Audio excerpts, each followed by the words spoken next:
Pray to whomever you kneel down to. Jesus, nailed to his wooden or plastic cross, his suffering face bent to kiss you. Buddha, still under the bow tree in scorching heat. Adonai, Allah. Raise your arms to Mary, that she may lay her palm on our brows. To Shekinah, Queen of heaven and earth. To Inanna, in her stripped descent. Then pray to the bus driver who takes you to work. On the bus, pray for everyone riding that bus, for everyone riding buses all over the world. Drop some silver and pray. Waiting in line for the movies, for the ATM, or your latte and croissant, offer your plea. Make your eating and drinking a supplication. Make your slicing of carrots a holy act. Each translucent layer of the onion a deeper prayer. To hawk, or wolf, or the great whale, pray. Bow down to terriers and shepherds and Siamese cats, fields of artichokes and elegant strawberries. Make the brushing of your hair a prayer. Every strand its own voice, singing in the choir on your head. As you wash your face, the water slipping through your fingers, a prayer. Water, softest thing on earth. Gentleness that wears away rock. Making love, of course, is already prayer. Skin and open mouths worshiping that skin, the fragile cases that we are poured into. If you're hungry, pray. If you're tired, pray to Gandhi and Dorothy Day, Shakespeare, Sappho, Sojourner Truth. When you walk to your car, to the mailbox, to the corner store, let each step be a prayer, that we all keep our legs, that we do not blow off anyone else's legs or crush their skulls. And if you are riding a bicycle or a skateboard, in a wheelchair, each revolution of the wheels a prayer as the earth revolves. Less harm, less harm, less harm.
please remain standing in body or spirit and join me for the opening sentence.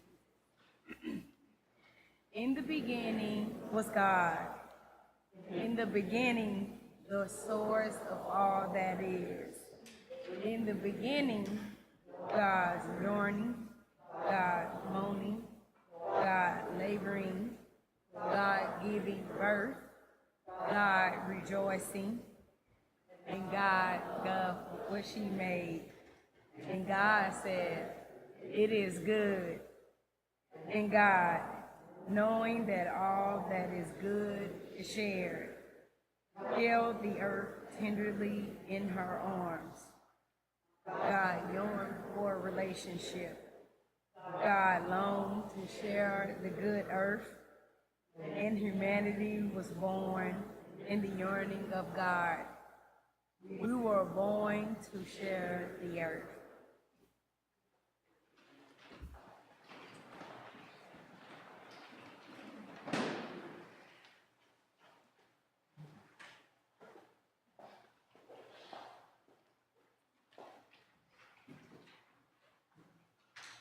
Good morning. Welcome to Covenant Church here on Caroline Street in Midtown Houston.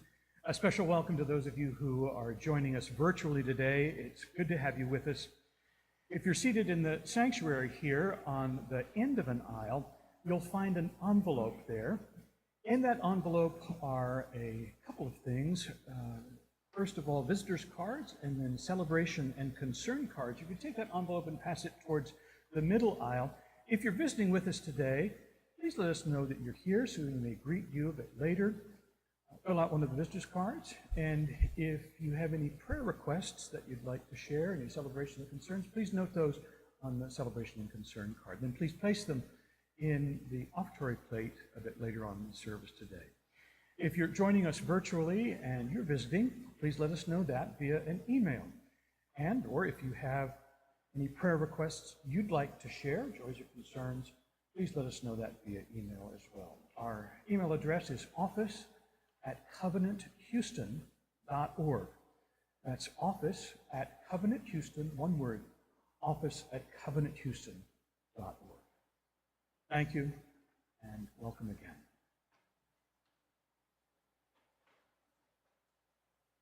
A reading from the Gospel according to St. John, beginning at the 20th chapter, the 19th verse.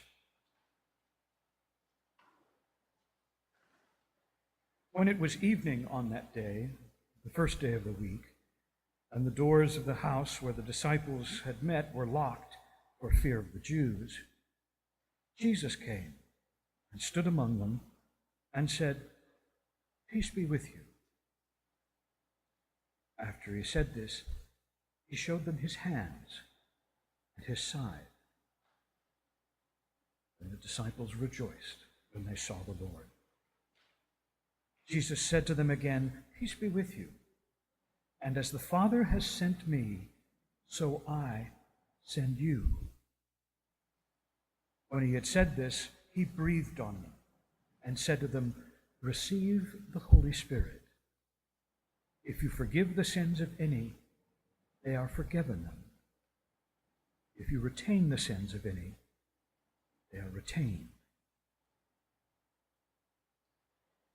But Thomas, who is also called the twin, one of the 12, was not with them when Jesus came. So the other disciples told him, "We have seen the Lord." But he said to them, "Unless I see the mark of the nails in his hands, and put my finger in the mark of the nails, and my hand in his side, I will not believe." A week later, his disciples were again in the house, and Thomas was with them. Although the doors were shut, Jesus came and stood among them and said, "Peace be with you." Then he said to Thomas, "Put your finger here and see my hands. Reach out your hand and put it in my side. Do not doubt, but believe." Thomas answered him, "My Lord and my God." Jesus said to him, "Have you believed because you have seen me? Blessed are those who have not seen and yet have come to believe." Now Jesus did many other signs in the presence of his disciples, which are not written in this book, but these are written so that you may come to believe that Jesus is the Messiah, the Son of God, and that through believing you may have life in his name. These are our sacred stories. Thanks be to God.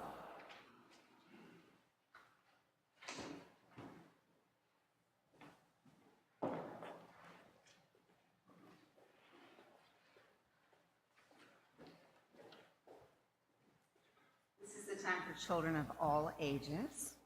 What season of the church calendar are we in? There was a hint in my peace offering this morning. So, what season of the church calendar are we in? It's also in your bulletin. Eastertide. Well done. You listen and read so well. It's Eastertide. Now, what season did we just finish? Lent. Very good. How long is Lent? 40 days, not counting Sundays. How long is Eastertide? 50 days, because it ends at? You all are doing so well. I'm so proud of you. Yes, it is 50 days from Passover to Pentecost, or from Easter to Pentecost, and it counts Sundays. All the days count in Eastertide. In the prayer that Karen read so beautifully for our call to worship, we were encouraged to pray in every way we can and to every being we can for less harm. Less harm. So this Eastertide, I invite you to spend what's left of our 50 days, because they've already started, they began with Easter, what's left of our 50 days doing less harm. Less harm to yourselves and each other and to the earth. And since it's Earth Day, I want to hear from you. What are ways we can do less harm to the earth? Anybody have any ideas? Recycle plastic bags. Recycle plastic bags. How do we recycle plastic bags, Joyce? Take them to the grocery store. Exactly. Almost every grocery store in Houston, Texas, when you walk in, there's a place you can take your plastic bags and they will recycle them. Great idea. What else can we do? Susan? Stop buying Ziploc bags. Less single-use plastic. And there are so many ways you can reduce your single-use plastic usage. See me if you want to know information about shampoo bars. I have suggestions and thoughts. Susan Wagner has suggestions and thoughts. Reduce your single-use plastic. Sebastian. Say it one more time. Clean the ocean. Yeah, we have these really awesome robot barges that are cleaning the ocean, and we can do our part by reducing our own litter, which will help clean the ocean. Great idea. I love it. Anne, it's down. Eat less meat. Eat less meat. So I love the less word, right? If we just all eat less meat, that would really help the earth. Yes, great idea. Compost. Nancy Henry. I knew your voice, but I couldn't find your face. Where did she go? There's something Jesus-y about that. I knew your voice, but I couldn't find you. So there are lots and lots of things we can do. Here's one I give you every year that we're in person, and you've missed it for a couple of years. So here we go. When you're in a restroom and they have paper napkins with which you may dry your hands, challenge yourself to use one of them. Not 3, not 5, one of them. And here's how you do that. You shake your hands first. How many times do you shake your hands? Bill Martin? 12. Why? 12 disciples, 12 months in a year, 12's the right number. Shake your hand, 1 napkin. Okay, less harm, 50 days, and then just keep going. But at least for these 50 days, how can you do less harm to yourself, to each other, and to the earth? If you'd like to go to the children's area, you can do that while we sing.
I co-teach a class at Rice University called Sustainable Futures, and I recently invited a friend of mine named Cynthia Fishman to give a guest lecture about a concept called biomimicry.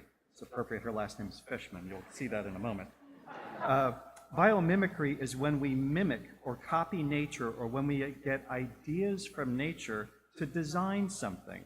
So for example, the design of Velcro was inspired by a Swiss engineer who was removing burrs from his dog's fur and was curious enough to take a closer look at the burrs to see how they work. As another example, sharks are really good swimmers, and you can buy swimsuits that are designed like shark skin, and they help a swimmer move through the water more quickly. Biomimicry. My friend Cynthia challenged the Rice students in preparation for class to research an organism that has a fascinating ability or superpower. She shared with the class her fascination with the mantis shrimp, which has an appendage that can club its prey with speeds 50 times faster than the blink of an eye. One of my students spoke about the amazing ability of salmon to swim from the ocean all the way back to their home rivers to breed, using their ability to sense magnetic fields to guide them home. Another talked about a species of jellyfish that, when facing physical damage or even starvation, can reverse the course of its own development and even transform its adult cells back into stem cells, thus defying aging. This reminds me of when Tim Wegner shared with us a few months ago that trees actually communicate with one another and share resources with one another underground, which is another superpower. Doesn't it seem like the more we learn about other organisms on this planet we share, the more we realize how amazing they are? And isn't that both joyous and humbling, fellow humans? What might other organisms describe as the superpowers of humans? If we're thinking of what they might put on the list of positive human superpowers, I'd like to think that our capacity to wonder would be on that list. But do we use that capability? I confess to being someone who is often rather ignorant to the natural wonders that surround me, and also to being so focused on my own activities and needs that I overlook or underappreciate those wonders even when I know that they're there. And that has consequences. As we enter the silent confession, I invite you to think about the wonders of the natural world that captivate you and how you might strengthen your superpower of wonder in service to each other and to our fellow organisms.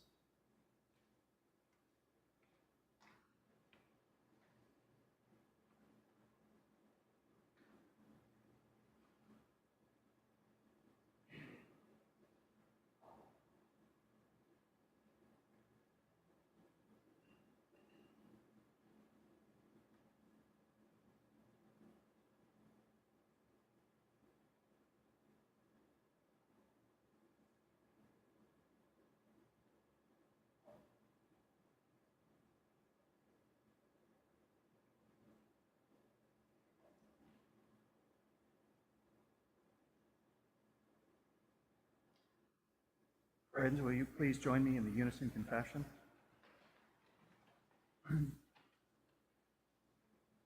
All of us tend to hold certainty dearer than truth.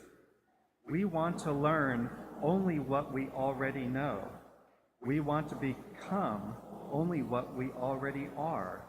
And doubts, Lord knows, are important for the development of religious faith if, with St. Augustine, you believe in thinking and wish to think in believing.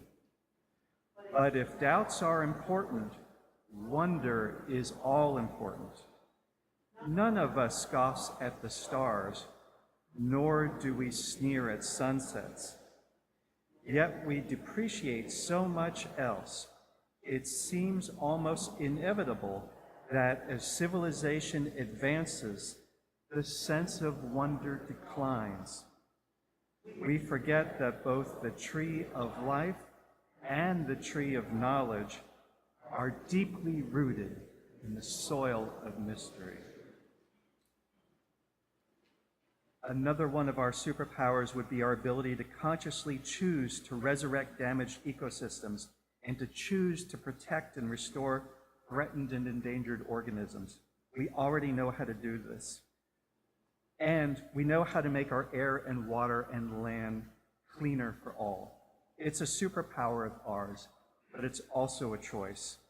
In recognition of this 52nd Earth Day, let us choose to exercise our superpowers of wonder and of restoration, and in doing so, of love of each other and of our shared planet.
I sent you a high water vehicle.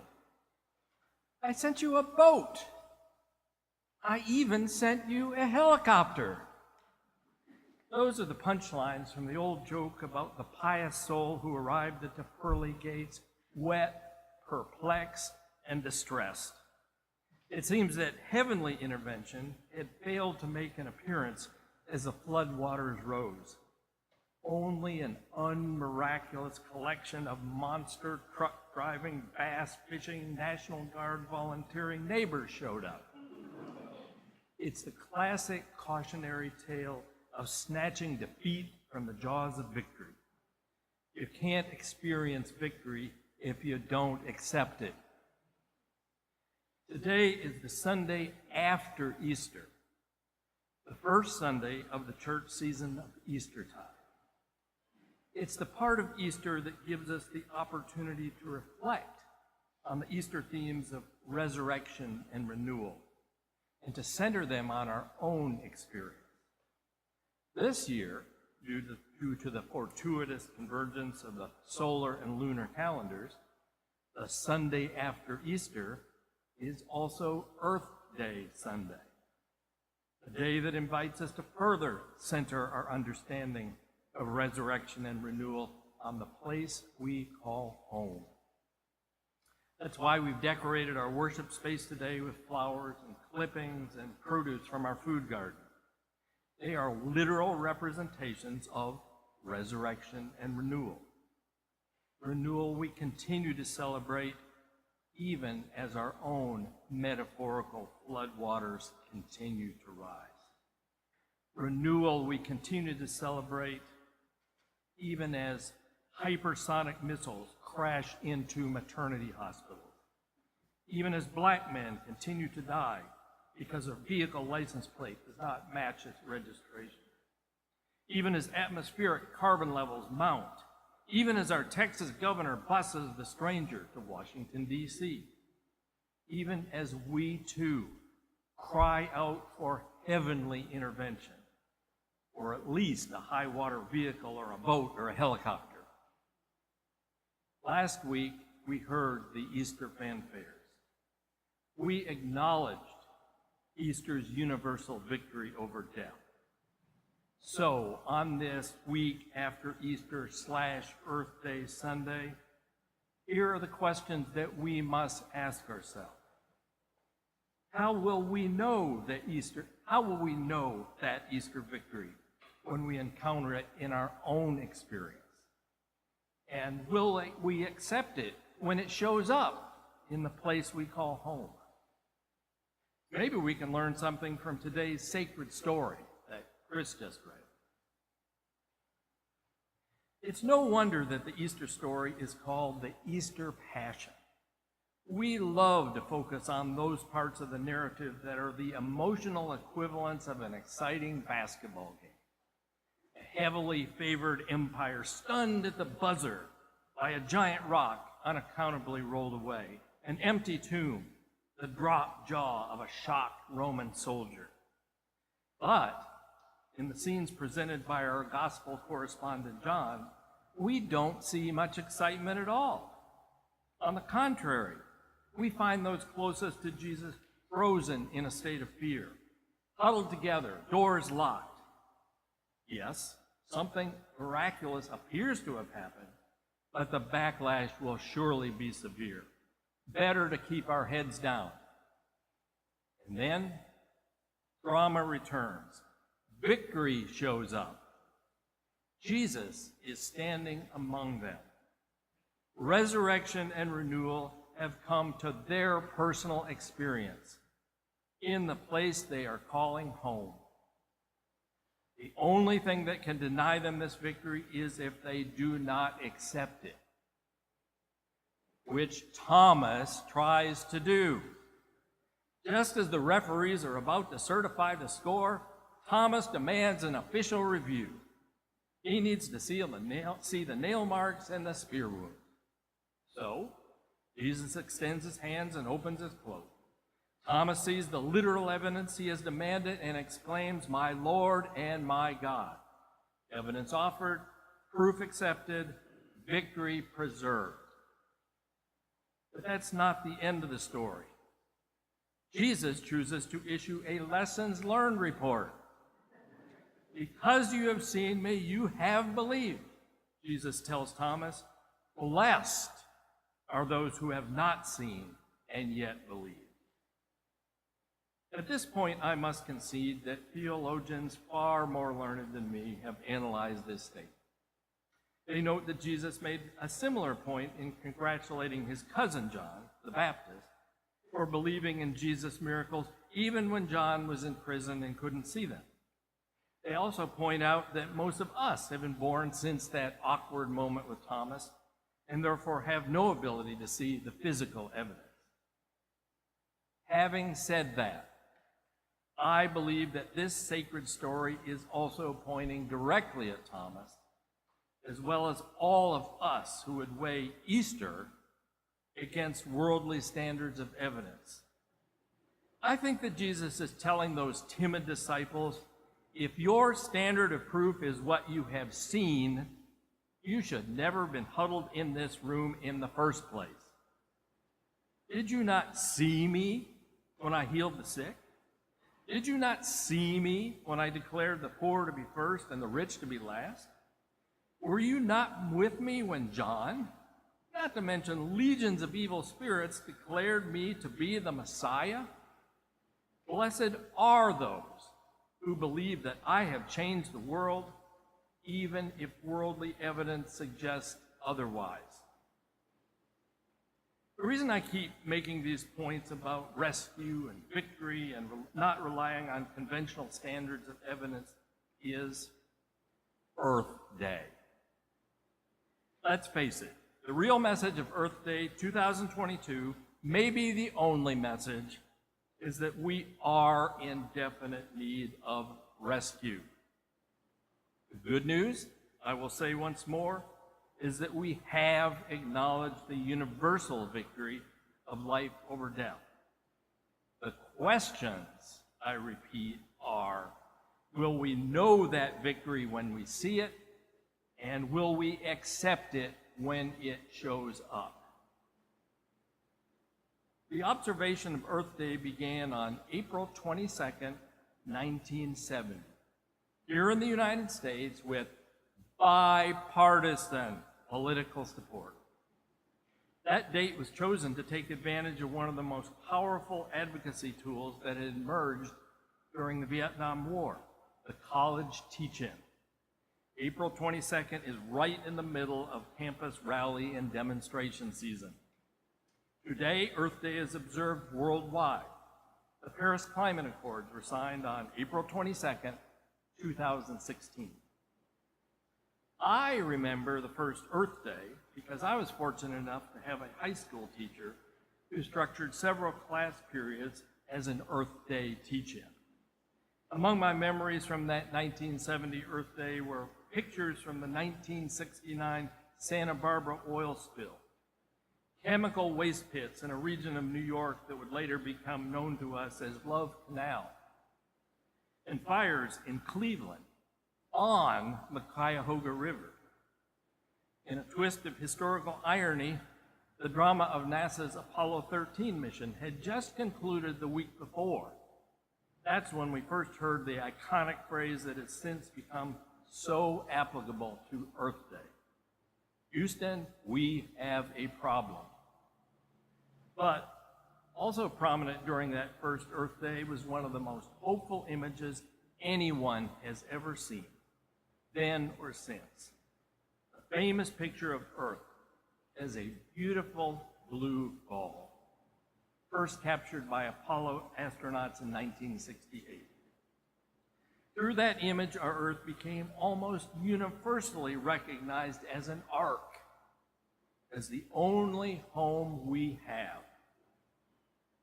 I don't have to tell you that 52 years later, that unity is gone. Our Earth's terminal environmental affliction, climate change, has emerged in the most insidious way possible. It divides us in what we see and in what we believe. Most North Americans see a rise in mean global temperature in terms of altered growing seasons, and maybe higher home insurance rates. Millions of sub-Saharan refugees see it from the point of view of no growing season and no home at all. Pacific Islanders believe their impending submergence is strongly linked to the gigatons of carbon we are throwing into the atmosphere. More than a few United States Congresspeople believe that sunspots are the culprit. And so this Earth Day Sunday, 2022, finds us gridlocked, and according to the latest report from the United Nations, on a fast track to disaster.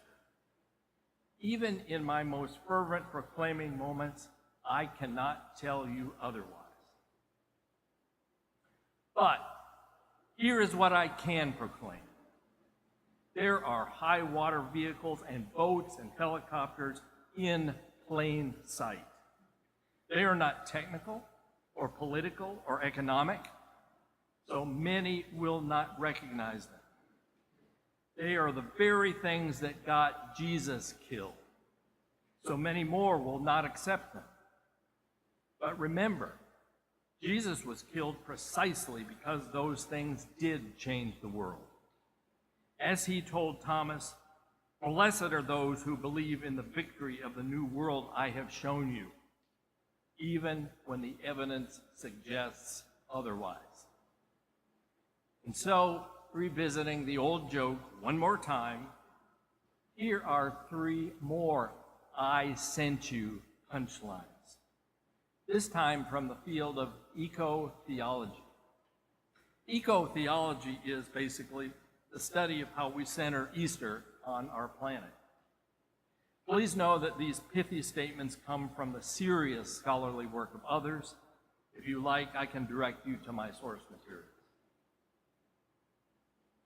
I sent you stewardship.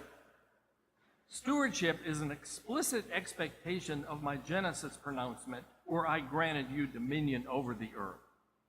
It's also a natural result of responding to my love. Which part of responding to my love do you not understand? I sent you justice. Do you remember, blessed are those who are persecuted? Do you remember sharing one another's burdens? Do you remember the blue ball? And I sent you virtue, love, joy, peace, forbearance, gentleness, self-control. Surely with all those assets, you can figure the political stuff out. I'm going to close by once again reminding you that this is the Sunday after Easter. Easter has happened, and as in need of rescue as we are the beneficiaries of what that means. It means, as Carter Hayward observes in today's affirmation of faith, that we are participants in an ongoing incarnation. It means, as Dr. King and others have said, that the moral arc of the universe will continue to bend toward justice. It means that love will never die. So, how is it that we can know victory and accept it when it shows up on our planet? It's because we are Easter people. And Easter people, in the words of Wendell Berry, are holy creatures, living among other holy creatures in a world that is holy. Amen.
If you're new to Covenant, welcome.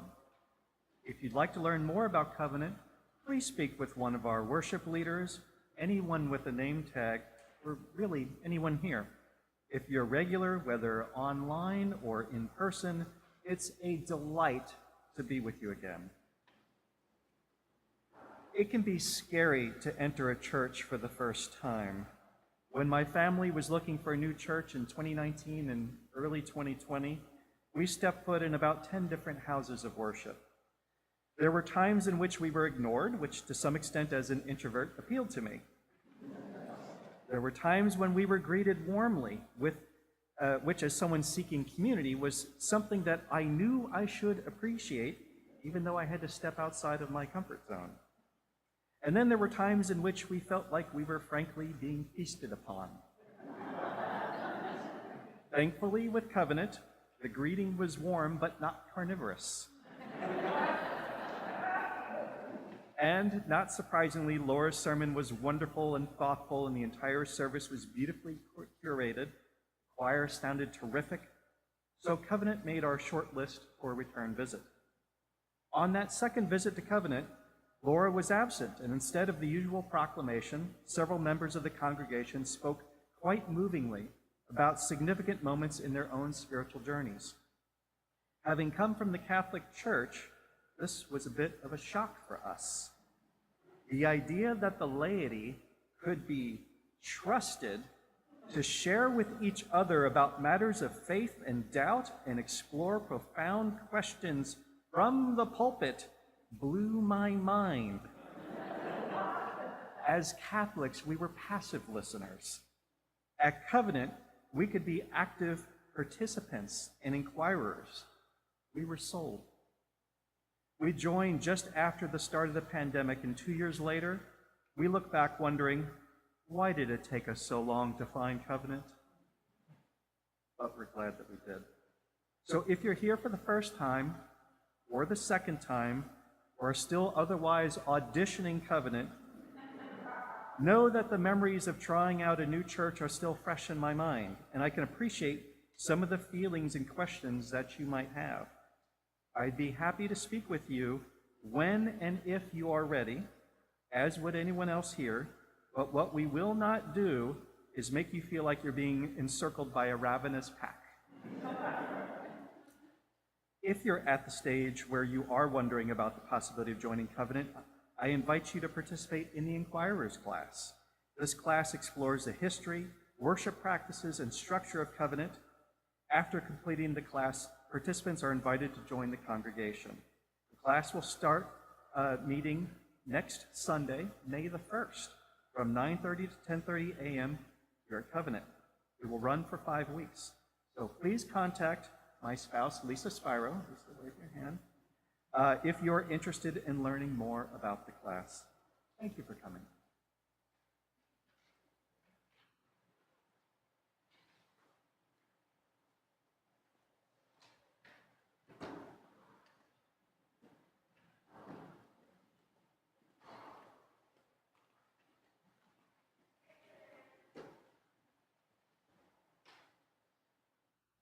So here I am again, reading my carefully written impromptu invitation. A few weeks ago, I got up here and encouraged or nudged you all to help with the contributions for the refugee thing, and it worked. You stepped up to the plate. Now, I don't mean to make this a habit, but here's the topic for today. Our annual auction for the Children and Youth Program is May 15th, and we need more items. According to Trinae, the most popular items are services and handmade items. So brush up those skills and think what you can do with or for your fellow congregants. And please don't make me get up here again.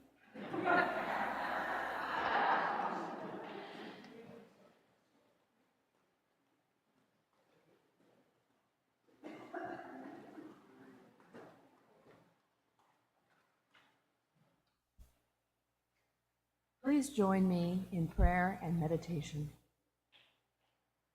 Sit in a comfortable position Back straight, hands relaxed in your lap, eyes closed or glazed over. Breathe in deeply through your nose. Breathe out slowly, emptying your mind of all concern. Breathe. Imagine you are sitting outdoors, perhaps in the vegetable garden on one of the ledges, or in the color garden. Tune in to your senses. Feel the warmth of the sun, the movement of a breeze, your breath moving in and out of your body. Hear birds calling from tree to tree, claiming their territory. Imagine the gurgling of a stream and the rhythmic lapping of ocean waves.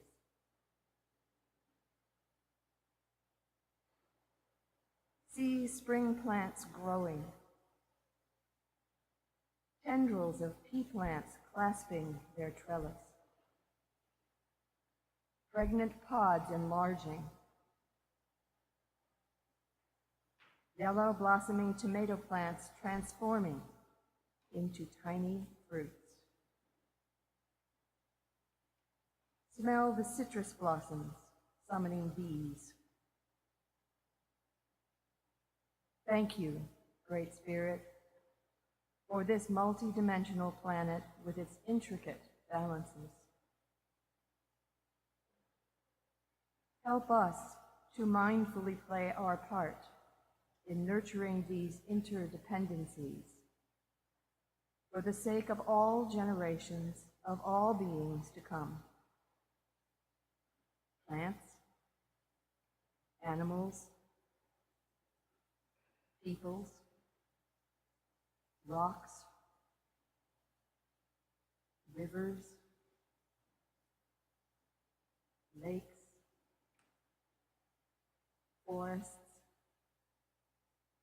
seas,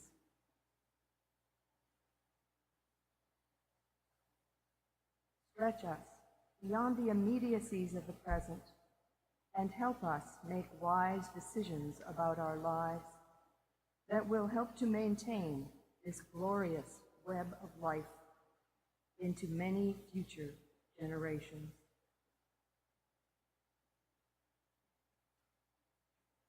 We ask your supportive blessing on communities being shredded by war in Ukraine, Russia,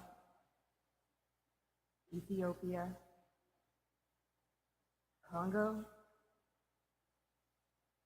Afghanistan, and numerous other places around the world.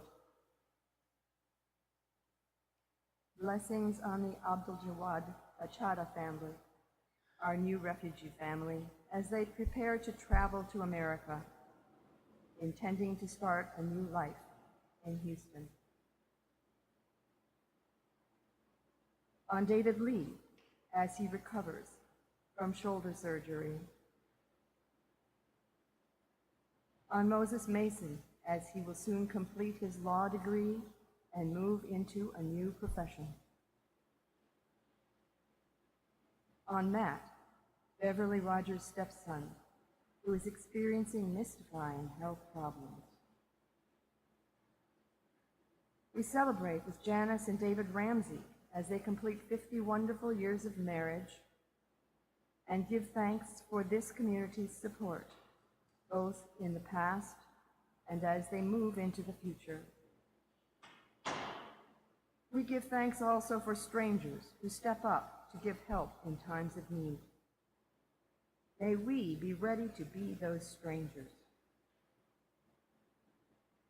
Now let us move forward in these difficult times, remembering to be grateful for all that we have and for all that we have to give. Amen.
I invite you to stand in body or in spirit and join me in our prayer of dedication.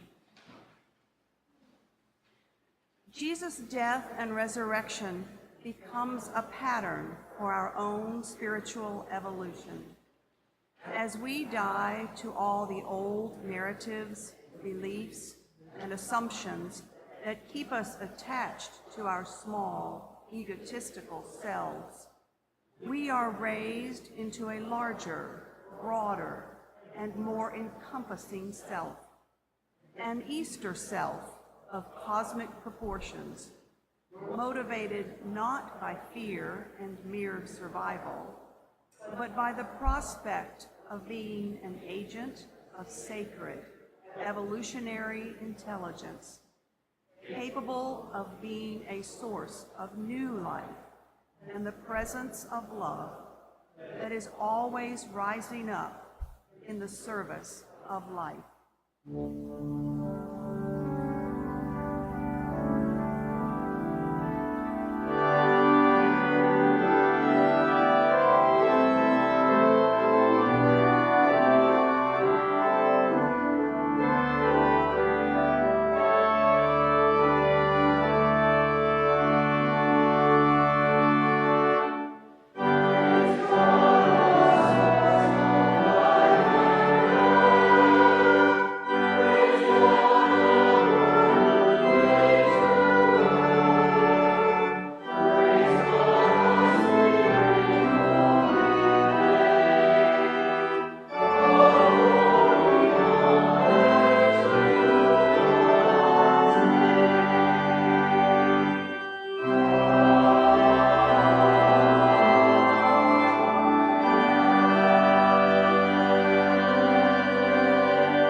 Please remain standing and join me in our affirmation of faith.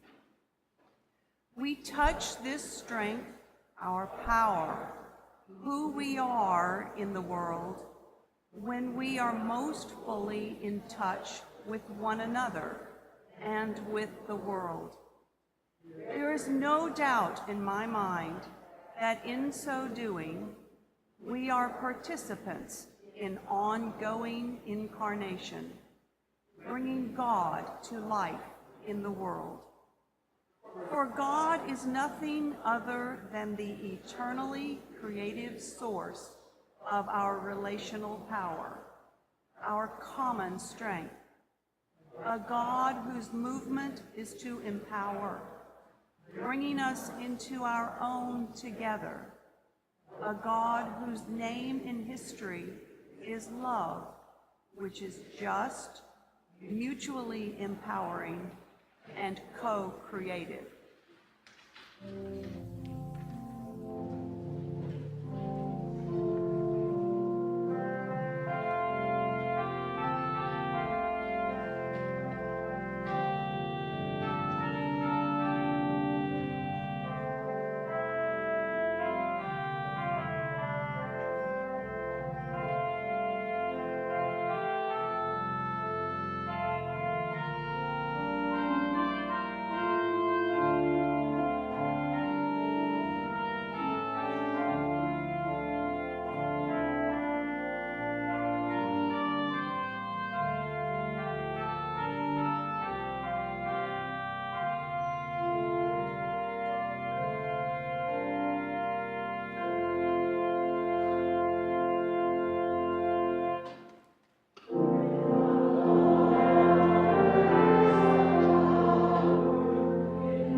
And so, may we go this day as Easter people, and may we see the solutions right before us, and may we be willing to take hold of those solutions, solutions for restoring and renewing, solutions for love and care and less harm.